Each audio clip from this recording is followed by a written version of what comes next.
अकोला जिल्ह्यातील पातूर नगरपालिकेमध्ये दरवर्षी कोट्यवधी रुपयांचा खर्च पालिकेच्या घनकचरा विभागावर केला जातो। मात्र एवढा मोठ्या प्रमाणात निधी खर्च करूनही पातूर शहरातील कचऱ्याचे व्यवस्थापन करण्यात प्रशासनाला यश मिळाले नाही।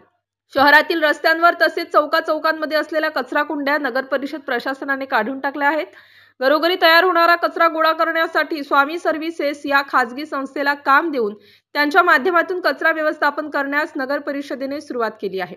या संस्थेच्या कामगारांनी गोळा केलेला कचरा घेऊन जाण्यासाठी घंटागाड्यांची व्यवस्था उपलब्ध करून देण्यात आली आहे। मात्र कचरा कुंड्या काढून टाकल्याने शहरातील अनेक रस्त्यांवर चौकांच्या लगतच सर्रास कचरा टाकण्याचा प्रकार घडत आहे। जागोजागी हा कचरा कोण टाकते यावर नगर परिषदेच्या प्रशासनाचे कोणतेही नियंत्रण नसल्याने शहरात घनकचरा व्यवस्थापनाचे 3-13 वाजले आहेत। यामुळे सार्वजनिक आरोग्य धोक्यात आले आहे। शहरातील कचरा गोळा करण्यासाठी आणि कचऱ्याची वाहतूक करण्यासाठी मोठ्या प्रमाणात निधी खर्च करून घंटागाड्या खरेदी केल्या। मात्र पातूर नगर परिषदेने या वाहनांकडे दुर्लक्ष केल्यामुळे कचरा संकलन करणाऱ्या गाड्याच अक्षरशः कचऱ्यात पडून आहेत।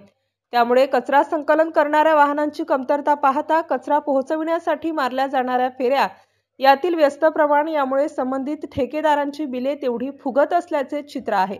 MCN न्यूज मराठीकरिता धनराज सपकाळसह कॅमेरामन नरेंद्र वाढोणकर, अकोला।